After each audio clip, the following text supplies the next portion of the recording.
Nous sommes en direct pour la suite de cette émission. La Belgique se relance, focus sur le Hainaut cette semaine et particulièrement aujourd'hui sur la transformation digitale. Un nouvel invité nous a rejoint.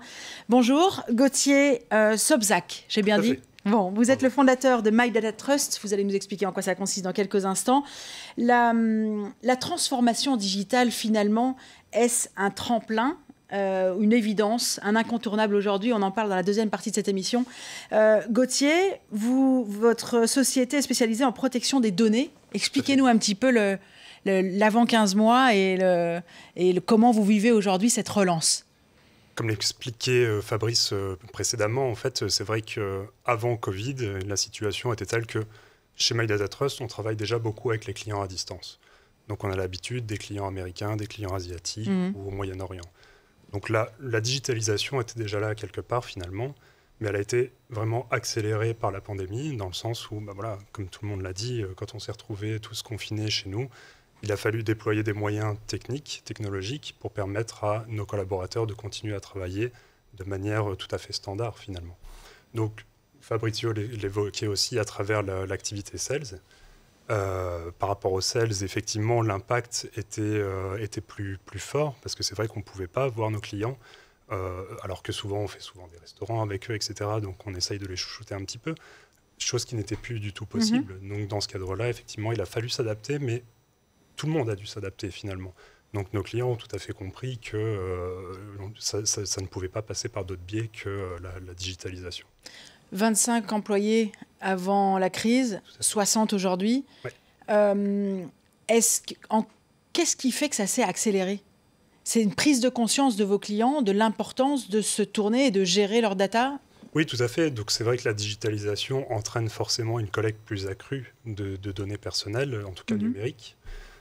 Et dans ce cadre-là, nos clients avaient déjà pris conscience quelque part du besoin de protéger ces données, mais c'est vrai qu'ils n'avaient pas forcément fait la démarche de déployer des moyens techniques pour pouvoir les protéger au mieux et plus efficacement, notamment au travers de la technologie. Dans ce cadre-là, effectivement, beaucoup de clients, de nouveaux clients nous sont venus de par ces aspects de travail à distance aussi, pour pouvoir mettre en place des choses pour mieux protéger leurs données. Donc ça passe à travers de différentes choses, effectivement la cybersécurité, les moyens cybersécurité, mais aussi à travers, je dirais, l'organisation interne elle-même de la société, la mise en place de procédures de violation de données, de droit d'accès des sujets, de privacy policy aussi, l'automatisation aussi du fait de faire des évaluations de risques sur des processus plus sensibles, comme le traitement des données de patients, par exemple, comme c'est le cas chez My Data Trust. Donc voilà, ces sociétés ont vraiment pris conscience de cela et aujourd'hui, effectivement, nous contactent de plus en plus pour les aider à les mettre en place parce qu'ils n'ont pas forcément les moyens humains et les connaissances aussi. Mais c'est ça. Quand je vous écoute, que ce soit vous, Gauthier ou Lorenzo, j'ai l'impression que vos domaines d'activité sont tellement pointus, tellement particuliers, qu'il faudrait que vous ayez en face de vous une réponse par rapport à la formation des ressources dont vous allez avoir besoin dans les années ou dans les mois qui viennent. Est-ce que vous l'avez? Comment ça marche? Est-ce que vous avez cette réponse ou ce dialogue avec les organismes qui vont finalement former les gens dont vous allez avoir besoin demain? Mais nous, on est relativement proche de l'université, donc... Oui. On est d'accord, vous êtes obligé d'avoir ce lien? On est effectivement, oui. C'est nécessaire. Et on est toujours dans un plan en fait, d'insertion de la personne au travers de son cursus déjà d'une part. Je trouve qu'on pourrait faire beaucoup mieux. C'est quoi, de l'alternance ou Non, avec les Français, parce qu'on a un panel français où on peut justement réaliser ce genre de choses. Ici, sur l'aspect wallon, on a plus de difficultés de mettre ça en place, donc on est plutôt sur les stages de fin d'études et je dirais que des prolongations de ça au travers de plans de formation, insertion, éventuellement quand on parle de développeurs pour des parties IT. Mais effectivement, avec la France, on a le potentiel d'avoir des personnes qui viennent pendant X mois à l'intérieur de l'entreprise, en full-time, travailler sur un sujet bien défini. Et souvent, ça conduit à un engagement ou pas. Ça dépend un peu du contexte aussi commercial qui en découle pour l'entreprise. Mais c'est effectivement quelque chose qui devrait, à mon avis, être mis plus en avant par le secteur de l'enseignement. dans notre contexte pour la société ASIC, on parle d'ingénieurs et donc de traitement de signal, et donc c'est d'office des universités. C'est ça veut dire que dans le Hainaut, il manque peut-être un lien qui existe aussi, peut-être mais pas assez, entre l'école et le monde de l'entreprise. Ça vous aiderait ? Oui, je pense que ça serait plus intéressant qu'effectivement il y ait plus de synergie. Moi, je vois les méthodologies qui sont mises en place pour suivre les travaux de fin d'études. Alors, la période Covid, n'en parlons pas, parce que là, c'était très, très difficile. Mais même antérieurement à cela, le relationnel, après peut-être que nous aussi, à notre niveau, je veux dire, tant du côté des écoles, entre guillemets, et de l'entreprise. L'entreprise doit aussi peut-être faire des efforts plus importants. Mais effectivement, on pourrait trouver des cadres et mettre en place des cadres qui font que la personne rentre dans l'entreprise bien plus vite. Parce qu'une personne qui rentre en entreprise, qui sort de ses études, les 6 premiers mois sont des mois perdus d'insertion. Voilà. Et donc, on pourrait trouver une dynamique plus probante. Et encore plus quand on est sur des technos qui nécessitent vraiment une adoption en fait, de la technologie et qui sont potentiellement parfois pas enseignés. Aujourd'hui, il y a quand même des cycles où on retrouve de l'intelligence artificielle dans le cursus. Donc, il y a des choses probantes qui peuvent se mettre en place, pour des entreprises comme la nôtre. Mais ça reste encore relativement faible. Gauthier, est-ce qu'on peut dire que, je le disais en retour pub tout à l'heure, cette crise finalement, elle a aussi été un tremplin. Dans votre secteur en tout cas, ça a été un accélérateur. Oui, après c'est vrai que dans notre secteur, il faut considérer finalement un double impact, parce que c'est vrai qu'on parle de protection des données, et en plus dans le secteur de la santé, qui est la spécialisation de My Data Trust. Donc secteur de la santé, on n'en fait plus la pub, qui a été bien évidemment mis en avant par la pandémie. Précisément, ça veut dire quoi, la protection de données dans le monde de la santé ? Disons qu'on accompagne vraiment l'ensemble des acteurs du secteur à protéger les données qui sont considérées dans le secteur de la santé comme étant des données sensibles, parce qu'elles peuvent avoir un impact très fort sur la vie privée des gens. Donc très concrètement, je suis accueilli à l'hôpital, toutes mes données, toutes les informations confidentielles que je veux livrer à l'accueil, elles doivent être protégées, quoi. Exactement. Et tout ce qui se passe ensuite. Oui, tout à fait. Donc nous, on est très actifs quand même dans le secteur privé. Notamment beaucoup en recherche clinique aussi. Par rapport aux institutions publiques, dont les hôpitaux, c'est vrai que c'est techniquement beaucoup plus compliqué pour eux, parce que c'est vrai que des données de santé, il y en a partout. On s'est aperçu qu'il y en avait cachés dans des placards, il y en a dans des boîtes mail. Ça veut dire qu'il a fallu digitaliser tout à fait. Les dossiers, quoi. Digitaliser les dossiers et surtout les protéger de manière adéquate. Donc du coup, on faisait aussi la passerelle par rapport à la formation. La formation est vraiment quelque chose d'essentiel dans notre secteur. Quand on sait qu'en termes de cybersécurité, le plus gros risque, finalement, c'est le risque humain, c'est la faute humaine qui peut être faite quand on perd des données.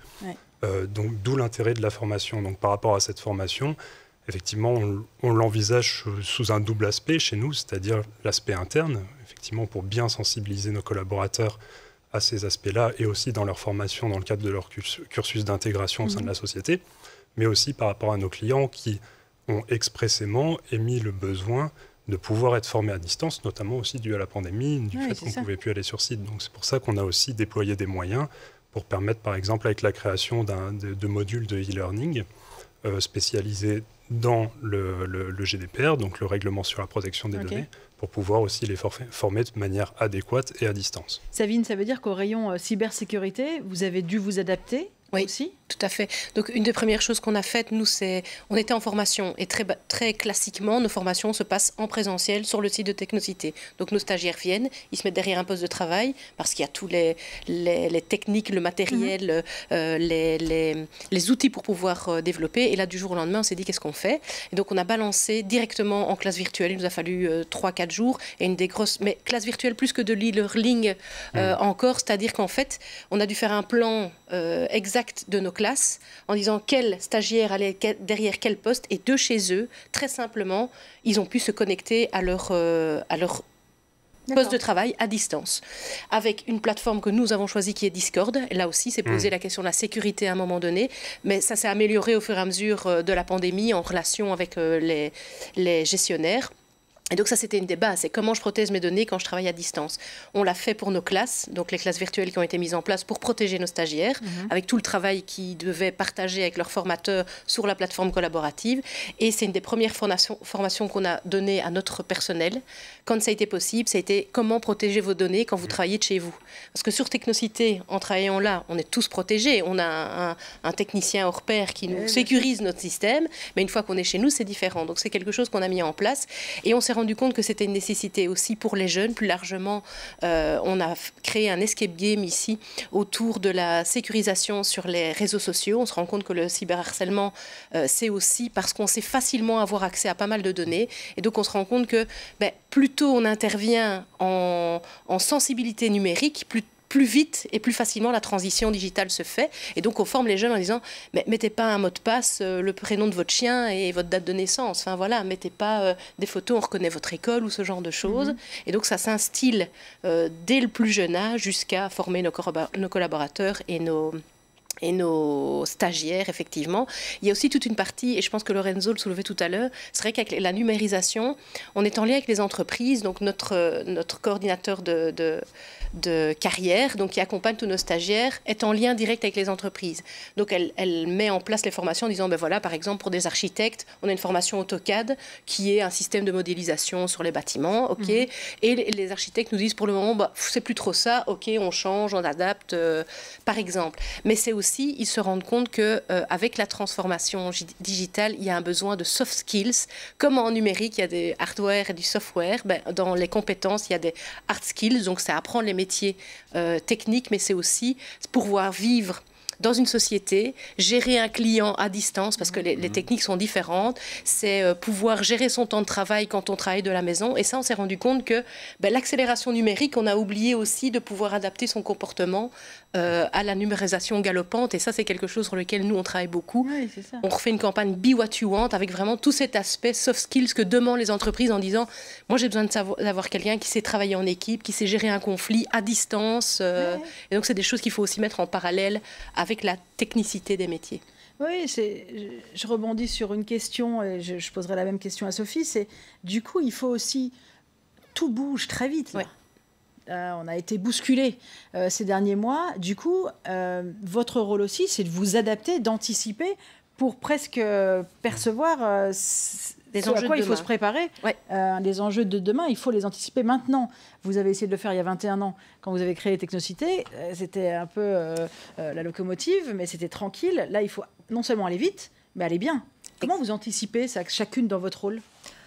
Nous, on a un retour terrain. C'est très important, on parlait tout à l'heure aussi de la collaboration à distance, mais clairement, maintenant qu'on peut, on est sur le terrain, on écoute nos clients, et même ceux qui ne le sont pas encore, et on essaye de regarder au-delà de notre cœur de métier. Donc on a vraiment un écosystème, je pense qu'on le ressent à travers tout ce qu'on discute depuis ce matin, avec différents intervenants, avec des enjeux qui dépassent l'enjeu même de digitaliser un processus. Et donc j'ai beaucoup apprécié l'intervention sur les soft skills parce que c'est quelque chose qui se rapproche vraiment. On peut se dire, mais c'est quoi le lien finalement avec un logiciel de gestion de temps ? Il est là, c'est que les ressources humaines sont un acteur clé dans toute cette formation de demain, et on veut vraiment les accompagner en leur disant, laissez de côté des processus qui vous prennent du temps, qui sont fastidieux et qui sont la base de votre métier. Normalement, c'est acquis, mais par contre, concentrez-vous sur les enjeux de demain et travaillez là-dessus. Et à titre personnel en tant qu'entreprise, on essaye vraiment de diffuser aussi ce qu'on met en place chez nous, parce que ce qu'on vend, on essaye aussi d'abord de le tester en interne, et donc on a vraiment toute cette préoccupation de la culture d'entreprise, du bien-être des collaborateurs. On est d'ailleurs Great Place to Work depuis 9 années consécutives, donc c'est la preuve que ça peut fonctionner. Et on essaye, au-delà des prestations qu'on fait au niveau de la gestion du temps de travail, de guider, de peut-être donner des conseils quand on peut à nos clients. Et ça aide beaucoup.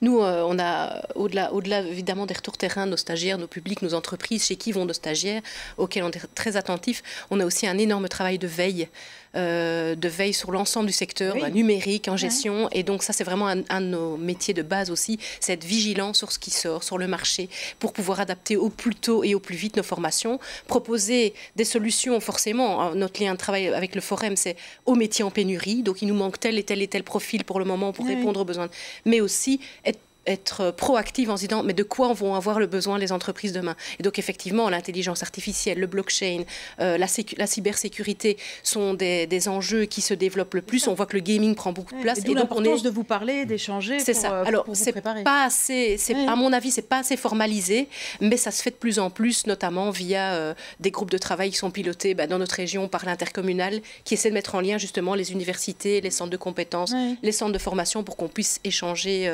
Mais c'est pas naturel, donc ça doit encore se faire. Allez, la Belgique se relance, focus sur le Hainaut et particulièrement la transformation digitale aujourd'hui. Restez avec nous, on se quitte quelques instants, on se retrouve juste après la pub. À tout de suite.